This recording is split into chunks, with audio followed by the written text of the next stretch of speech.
going to get worse. I was criticised by certain sections of the media for calling radical Islam a cancer in our society following the Westminster attack.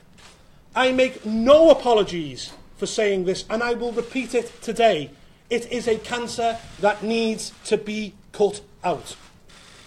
It is the role of UKIP in our national political life to challenge the cosy establishment consensus whenever it is failing the British public.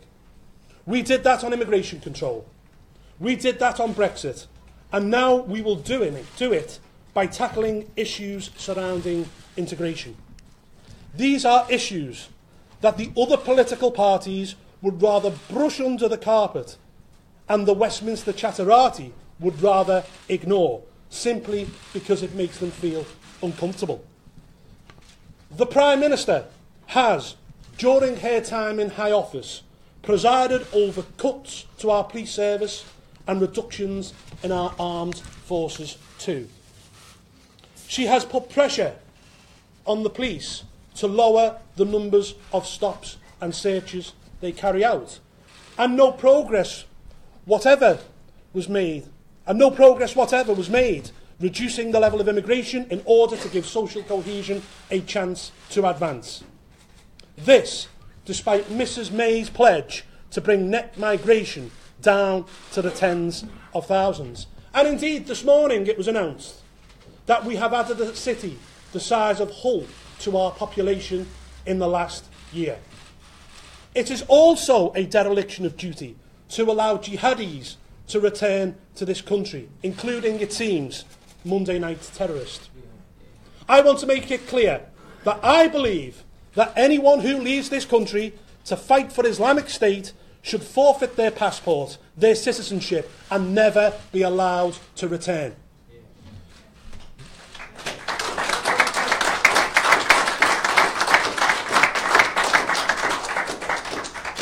More police, more soldiers, more prison officers, and more border guards are essential.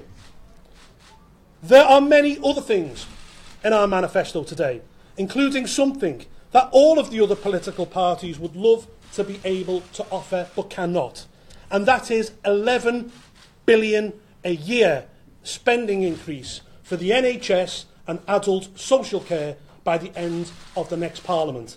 That increase matches the reduction we are pledged to make in foreign aid spending. All of our key public services came together to help the victims of the terror atrocity in Manchester. The police, the ambulance service, fire and rescue, and all of the hospitals which are treating the injured. The response just serves to emphasise how people who work in our public services are so vital to our society and its civilised values. It is time to start investing in them again. There is, of course, also a major section in the manifesto about Brexit. And we set out how we will keep the government honest to its stated claim of taking Britain out of the European Union. We have laid out 6 key Brexit tests that we feel need to be met to ensure that we get the kind of Brexit that people voted for last year.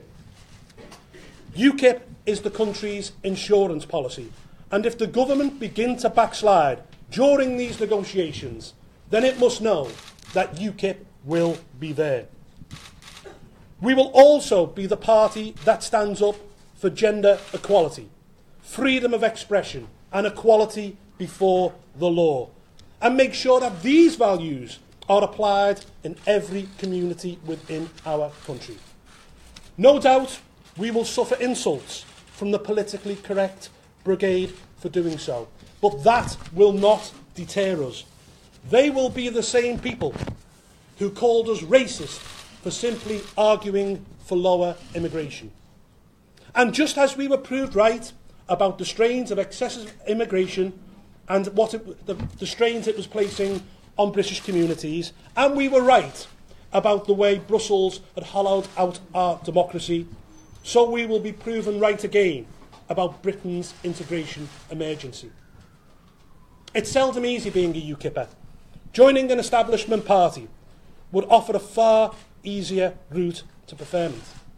But this party is all about believing in our country and putting it first. It is not the British way to turn a blind eye to evil in our midst. It is not good enough to light candles and proclaim that extremists will not beat us.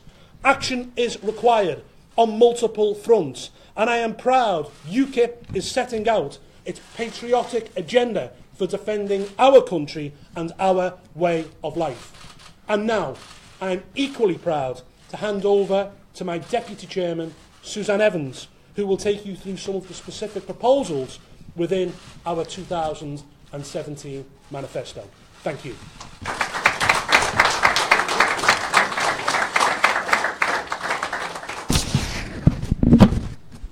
Good morning, ladies and gentlemen, and thank you, Paul. And I too would like to extend my deepest sympathies to the families and friends of all those killed and injured on Monday evening. The worst of it is that as families mourn and we unite in our grief and solidarity with Manchester, we know there are others planning the next deadly atrocity. This terrorist must be stopped. This terror must stop. Carrying on as normal is not an option. Our first step must be to make our country safer, and that means reversing cuts to our policing, security and defence budgets. Theresa May might like to portray herself as a strong and stable leader who can tackle extremism, but her record suggests otherwise. As Home Secretary, she made deep cuts to our border force and oversaw record levels of uncontrolled immigration. Even as Islamic State fighters threatened to infiltrate Britain by taking advantage of the refugee crisis. As terror stalked our streets, the Tories made 17,000 police officers redundant. As the murderous ideology of the Islamists took hold in our prisons, 7,000 prison officers were taken out of service. As Islamism advanced across the globe, the Tories cut 20,000 personnel from our armed forces. Theresa May has allowed jihadists who fought alongside Islamic State back into our country. She's failed to prevent extremists spreading hatred in our universities and our mosques. On her watch, even non-EU migration spiralled out of control and net migration reached record highs. A growing backlog of failed asylum seekers and a failure to deport illegal immigrants or foreign criminals were further hallmarks of her time as Home Secretary. Nothing will change if Theresa May wins a huge majority. Reportedly, not a single member of her cabinet really wants to see immigration reduced. As for Jeremy Corbyn, a man who's lauded murderous dictators, who shows a marked reluctance to fully condemn terrorism and still backs uncontrolled immigration, he is not the answer either. UKIP is the only party you can trust on immigration. We know that a country without borders ceases to be a country at all, and that strong border control is the first defence against any terror threat. We're the only party committed to a balanced migration policy, setting net migration at zero for at least 5 years. This still means around 300,000 migrants can settle here every year, but we will make sure these are migrants who respect the British way of life, who embrace our heritage, our culture and our values. We will test their social attitudes, and if they do not agree, for example, that women or gay people are equal and not second-class citizens, then quite simply, they will not get in. Under UKIP's plans, 4,000 more border guards will be recruited, reversing Tory budget and manpower cuts that have made it easier for illegal immigrants to escape detection and deportation. We will prevent those with ideologies incompatible with British values from coming to our country to spread their hatred and embed themselves in our communities. As for those extremists already here, if we can deport them, we will deport them. No excuses. Of course, controlling our borders and immigration alone will not solve this problem. It's too late for that. These measures should have been put in place years ago, and at the very least after 9/11, but the EU and our government failed to act. Combating Islamist terror here requires a dramatic shift in our attitudes, but yet again, only UKIP seems to have the stomach for this. We've already spoken during this election campaign about the failures of multiculturalism, the divisive philosophy that anyone from whatever country, holding whatever beliefs, may come and live freely in Britain and continue to behave as if they were still in their country of origin. Consequently, hundreds of thousands of new migrants arriving into Britain have never even tried to adapt to our way of life. Again, Theresa May has a very poor record on this. She backed wearing the niqab and the burqa, unequivocal symbols of female oppression. She hailed the benefits of Sharia courts. When she was Home Secretary, there wasn't a single prosecution for female genital mutilation, and never has been. The child rapes by grooming gangs in Rotherham, Rochdale and elsewhere were not identified as the racially and ethnically motivated hate crimes they were. Hardline Islamists preach hatred on our streets. They demonstrate against cartoons, women, gay people, Jews, and our country without impunity. When UKIP launched our integration policies last month, they were met with hysteria from left-wing virtue signallers and cowardly politicians who refuse to admit there's a problem with radical Islam in this country. But we stand by those policies, and they're repeated in our manifesto. UKIP will ban the wearing of the niqab and the burqa in public places. We will not accept these dehumanising symbols of segregation and oppression. And let me say, there is no human right to conceal your identity. We will seek to protect girls at risk of FGM by carrying out annual checks. We will not tolerate the Islamisation of our schools, and we will do our utmost to disband Sharia councils which discriminate against women. We must stop appeasing those who would overturn the liberties, equalities, and way of life that so many have fought so hard for. And this is as much to protect law-abiding Muslims as it is anybody else. UKIP will also double down on law enforcement, another issue on which the Tories have gone soft. Their new definition of the purpose of prison doesn't even mention the word punishment. And, as with tackling extremism, their policies show more concern about being labelled racist than preventing crime. In 2014, Theresa May weakened Stop and Search, saying it undermined relations with ethnic minority communities. UKIP warned this would lead to an increase in knife crime, and sadly, we have been proved right. 14 deaths in London alone in just the last 3 weeks. UKIP will reinstate stop and search powers to the police and reduce the burden of paperwork they have to complete each time they exercise this function. And because we believe the primary job of police officers is to prevent crime, keep people safe and catch criminals, we'll provide them with the manpower and resources they need to succeed. UKIP will recruit, train and deploy 20,000 more policemen and women in a direct reversal of the Tory party's cuts. Prisons. We need to keep dangerous offenders off our streets. So we'll also continue the government's prison building programme, but reverse cuts to the prison budget, replacing the 7,000 officers lost since 2010. Only UKIP, it seems, is prepared to put its faith in a strong police force, deterrence and imprisonment as the bedrock of our criminal justice system. And we're the only party to consistently make national defence a priority too. Years of Tory cuts have shrunk the army to its smallest size since the Napoleonic Wars. They've made the Royal Navy a shadow of its former self and left the Royal Air Force with fewer than 20 fighter planes for the first time since World War I. In an increasingly unstable world, Britain must have a well-resourced, fit-for-purpose armed force. So we will add an additional £1 billion to the annual defence budget, and by the end of the next Parliament have 20,000 more armed forces personnel protecting our nation. This is UKIP's costed plan to make our country safer. We will reverse the cuts that have put our national security and safety at risk. 20,000 more armed forces, 20,000 more police, 4,000 more border guards and 7,000 more prison officers. And we will refuse to allow culture to be an excuse for crime. We will stand firm against the barbaric ideologies and practices that have been imported to Britain and protect those at risk. Islamism will not be tolerated in our schools or our prisons, nor anywhere in our society, and we will only allow to Britain migrants who abide by our rules. Our entire way of life is under threat, make no mistake. And if that protecting it means making tough choices, then UKIP will make those tough choices. Keeping us safe is the first duty of government. But of course, it's not the only duty. So what else is in our manifesto? Well, times have certainly changed since we launched the last one in 2015. Back then, leaving the European Union was UKIP's dream, and we outlined a vision of how strong and democratic Britain could be if we had the courage to leave. A year later, the people found the courage and voted for that dream. And now Article 50 has been triggered, and we dare to believe it will become a reality. However, UKIP will keep pushing until we are actually out, and properly out. In this manifesto, we set out 6 Brexit tests which need to be passed before we can say we're finally free of the EU. These include the right of Parliament to make our laws, and for our Supreme Court to actually be supreme. We must have full control of immigration and asylum and border control, and not be bound by any free movement of people obligation. We must leave the single market and the customs union and take back our seat at the World Trade Organization. There must be no divorce payment, and this should all be done and dusted by the end of 2019. There's one more critical test, the maritime test. Under international law, British fishermen should have the right to fish up to 200 miles off the coast or to the halfway point between the UK and neighbouring countries.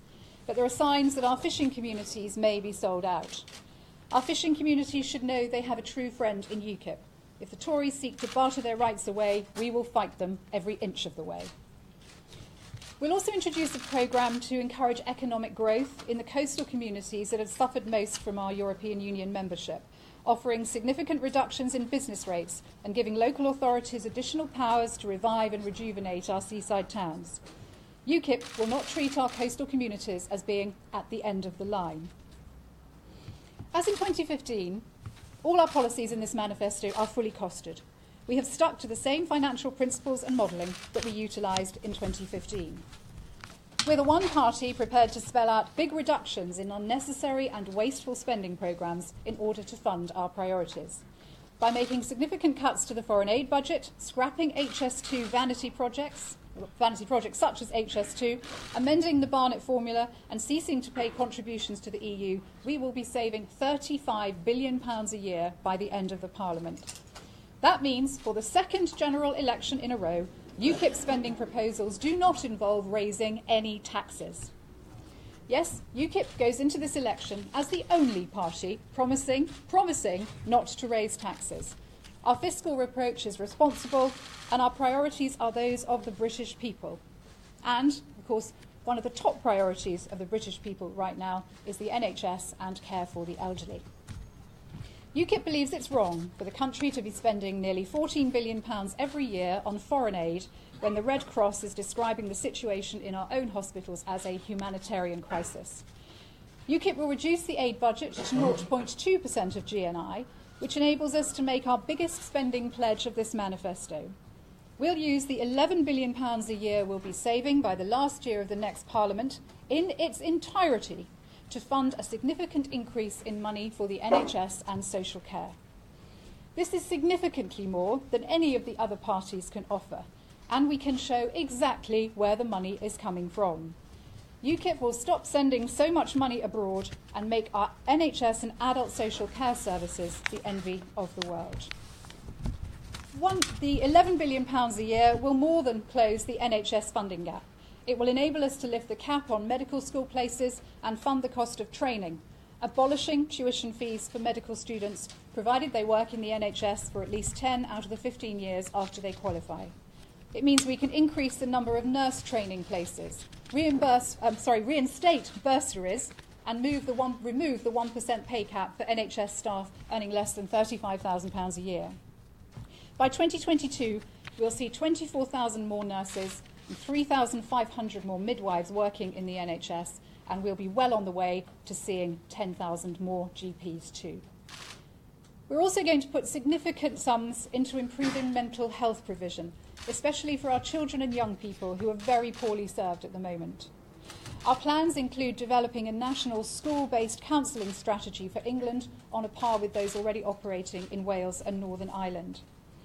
We'll triple the amount we ring-fenced for dementia programmes in 2015, upping our funding pot to £400 million every year and rolling out a national dementia plan to identify priorities, coordinate expertise and deliver a bold new programme of research, treatment and care. UKIP values the hard work and experience older people bring to our communities and the voluntary sector, probably collapse without them. The Tory attacks on the elderly are shocking. UKIP is proud to say we will maintain the winter fuel allowance, free bus passes, prescriptions and eye tests for all over 60s, and we will keep the triple lock on state pensions. UKIP will, of course, ensure that the National Health Service is a national health service, not an international health service. And we will roll out the toughest ever crackdown on health tourism. However, I'd also like to make it crystal clear, unlike Theresa May, that UKIP will guarantee the right of the 167,000 EU nationals who work in the NHS and our social care sector the right to stay in the UK after Brexit. If you're concerned about cuts to our foreign aid budget, please don't be. A 2015 World Economic Forum study concluded that in the developing world there was no effect of aid on growth. Trade is proven to be a far better way to lift developing nations out of poverty.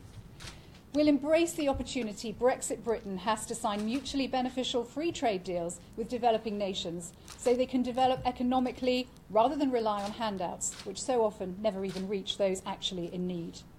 We'll still be spending the same percentage of GNI on aid as the USA, and more in cash terms than Spain and Italy combined. And we'll continue to fund aid projects that make a real difference, such as clean water programmes, childhood inoculations, medical assistance, and emergency and disaster relief. And UKIP will launch a dedicated 500-bed hospital ship to improve the contribution Britain can make in times of global crisis. She'll deliver large-scale relief to our armed forces on active operational duties, to civilians and refugees in war zones, and undertake humanitarian missions in peacetime. She'll also potentially provide useful reinforcement in case of emergencies here at home.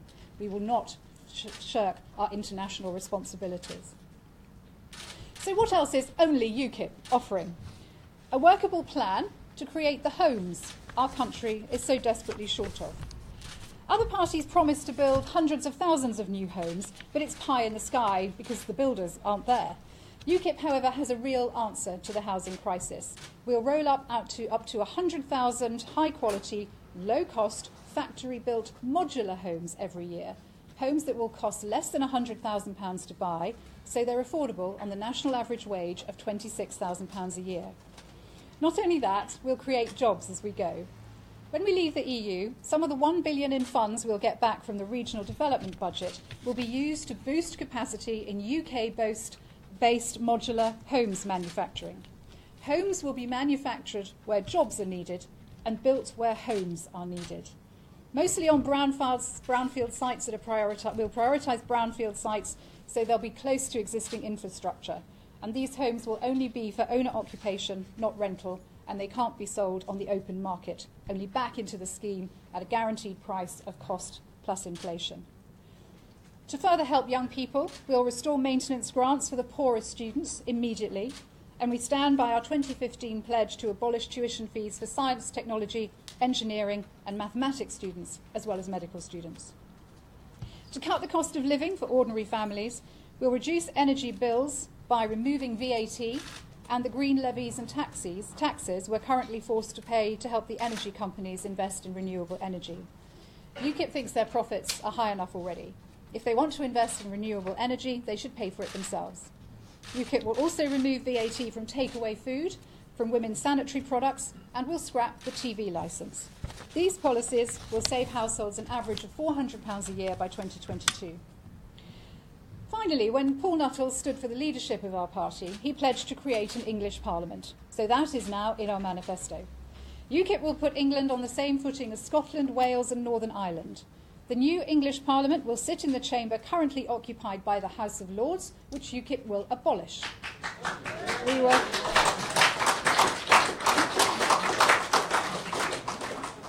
I'm surprised that's the most popular policy. There you go. We will also cut the number of MPs in the House of Commons and ensure they are all elected on a proportional voting system, meaning every vote will count. All in all, our plans will reduce the number of politicians in Parliament from 1,475 down to just 700, making government smaller, more manageable, and saving the taxpayer a great deal of money.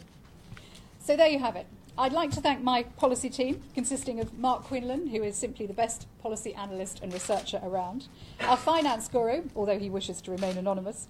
I'd also like to thank Kathleen Garner for her help with proofing, and designer Lisa Bland, who has made the manifesto look amazing. And also thank you to Patrick O'Flynn for your invaluable contributions throughout this process. UKIP is the only party that's serious about tackling the threat of radical Islam in Britain. We're the only party that will reverse Tory cuts to the defence and security of our nation. We are the only party that is 100% committed to cutting immigration and introducing a compatibility test for migrants. UKIP is the only party to have a serious, costed plan to get the NHS back on its feet and to build more homes. And we're the only party going into this election promising not to put up taxes. Our country needs a radical, social, economic and democratic change. The blueprint is here. All you have to do now is vote for it. Thank you very much.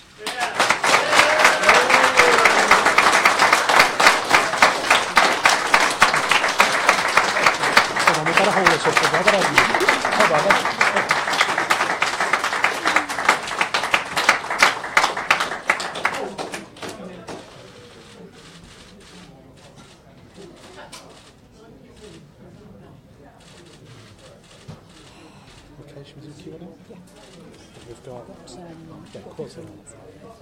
Well done, that was well done. Okay, Q&A. Let's start. Well, we'll start with Michael. Mr. Nuttall, your opening speech, wasn't that blatantly exploiting Manchester for election and party?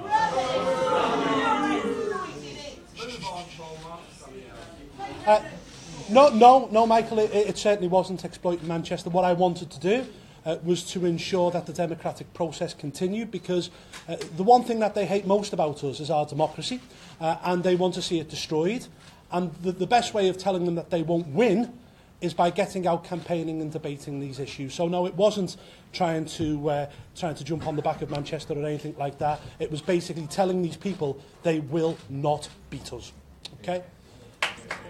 I'll do the broadcast now. Thank you. Andy Bell 5 News. Well, following on from that, can you confirm that you haven't added anything in to your manifesto since what happened on Monday night, that everything you presented here was already there before the attack in Manchester? No, it went to print on Saturday night. Okay? Nothing has been added. We'll do broadcast first. Libby Vina, ITV News. You say you're not exploiting Manchester, but you say also that lighting candles is not enough. Isn't that an insult to all the people who come out and show their respect? Do you want to answer this one? Ask a sensible question. Okay, it's okay. We need justice. Okay. No, it's not insulting people. You know, people have a right to go out and light candles, and of course show their grief on Twitter. But for the politicians, it isn't enough. And the problem that we've got at the moment in this country is the politicians are too cowardly to basically say what the real issue is. They like to dodge the question. And we are the only party who's put forward in our manifesto a series of policies which we think will help solve the problem. It's going to be a long process. There's a lot of issues. There's a lot of things that will need to be actioned. But at least we're the only party that is willing to face up and say what the real problem is. So we're not exploiting anything, actually. What we're doing is telling these evil, warped, cruel terrorists who hate our way of life, you will not win. Thank you, BBC News. Mr. Nuttall and Ms Evans, you had very strong words for Theresa May to record as Home Secretary. You've accused her of allowing jihadis in. It sounds like you're near as damn it blaming the Prime Minister for this attack and the circumstances that led to it. No. Is that the BBC?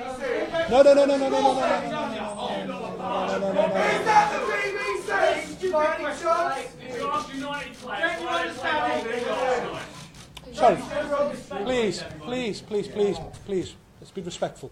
No, I'm not accusing the Prime Minister. I'm saying that politicians in this country have been weak on this issue for many, many years. In terms of her record as Home Secretary, I think it's appalling. This is a Home Secretary who cut the numbers of police officers, cut the number of border guards, cut the number of prison officers. I'm sorry, it isn't a good record at all. But as for blaming her personally for the attack, absolutely not. I'm not doing that. What I am saying is that the politicians in this country are too cowardly at the moment to actually face up to what the real issue is. Hang on. Yes, and I'll continue. Peter Walker from the Guardian newspaper. You said you were great pains to point out at the start of your speech that you do not believe the great majority of Muslim people in Britain are a problem. And yet your manifesto has a very big picture of Gerard Batten in it, who's still your Brexit spokesperson. And immediately after the Manchester attack, he published a blog saying Islam is, and he's not talking about Islamism, he's talking about Islam. He's very plain about this. It's a barbaric, progressive ideology that was primitive and backwards. Do you plan to get rid of him as your Brexit spokesman, or is he too powerful and advanced to do that? Gerard is sitting behind you, so you can speak to him at the end and he'll answer all those questions. Theo! Right. Well, you had a choice yesterday afternoon when that minute's silence was announced. You could have put back this manifesto I couldn't. at 12 o'clock when No. campaign was being due. Instead, in 10 minutes' time, the nation is going to stop to remember victims.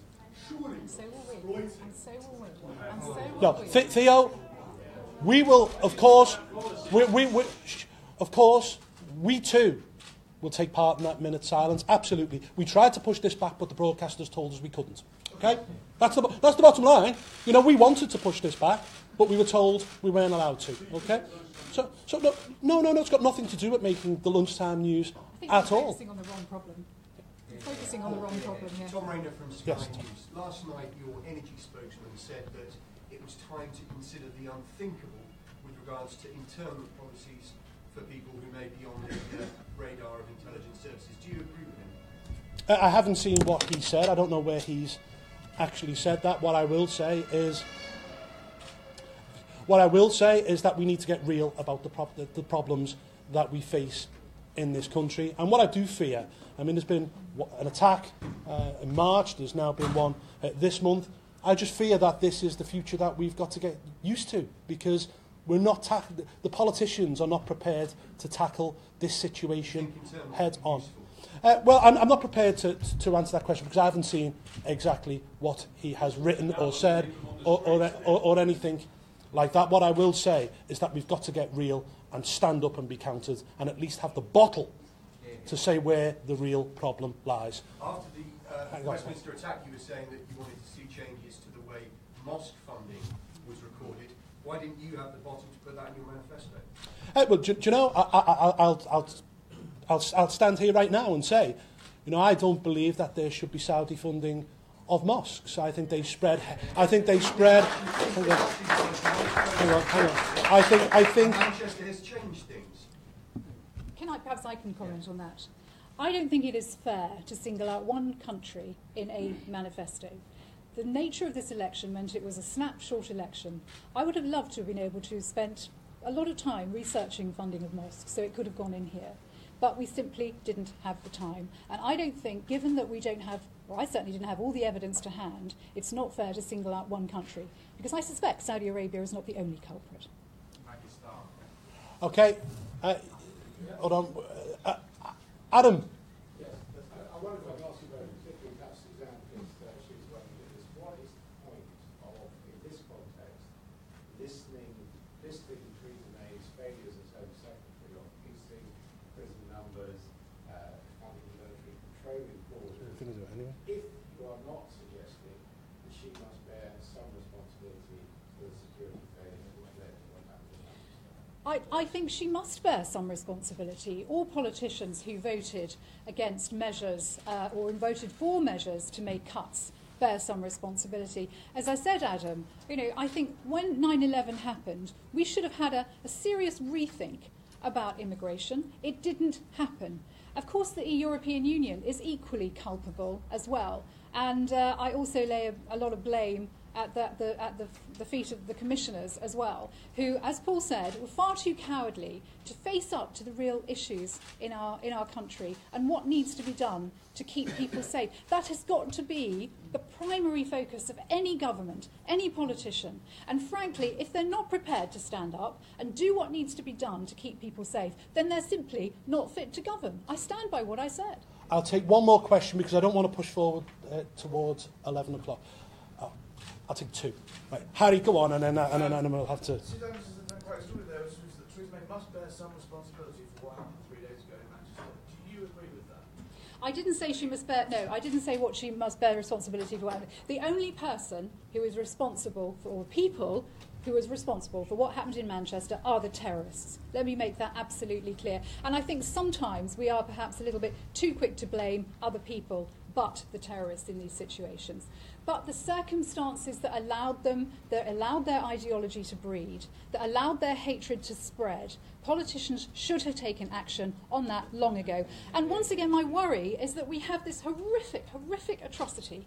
And yet in a couple of weeks' time, it will all be forgotten about. And, those families won't forget. Those families will still be grieving. But my worry is that the politicians will move on and nothing will change. And I think Paul and I both stand here today to say that must not happen.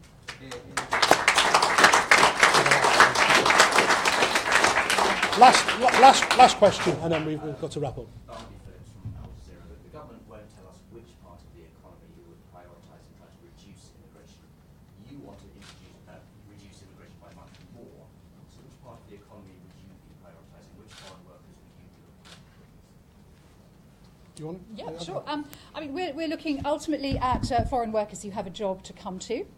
A job where they can sustain themselves and their family, workers who will actually, be able to contribute economically to this country. But also in our manifesto, we talk about agricultural workers as well. We're conscious that the farming community, for instance, is very aware that it needs to have a period of short migration to be able to get crops in and so on and so forth. So we make accommodation for that in our manifesto too. I beg your pardon? Which foreign workers are most expensive? I think unskilled. And we've also said in our manifesto that we will put a moratorium on unskilled workers for 5 years because there are, nearly 1 million young unemployed people in this country. And if there's one thing that makes me sick, it's people who say, oh, they don't want to work, they don't want a job. Well, I'm out on the streets, I talk to them. They do want to work, they do want a job. And there are jobs that they could do very easily with a minimum of training. And these big businesses, I'm afraid, have got to get used to employing British people, training them up, and paying them a decent living wage instead of just importing foreign cheap labour. And allow me to simply add to that. This morning it's been announced that we've allowed a city the size of Hull to come to our country in the last year net. If we continue on this road, we're going to have a population of 80 million by the middle of this century. It is unsustainable. Something's got to be done, and we're the only party who are honest and realistic about cutting immigration numbers. One, for social cohesion reasons, and 2, we think it's bad for working class communities because it depresses wages. Okay, guys, we're going to have to wrap it up there, okay? Thank you very much for coming this morning. The minute silence will take place in 2 minutes time, so thank you very much. Cheers.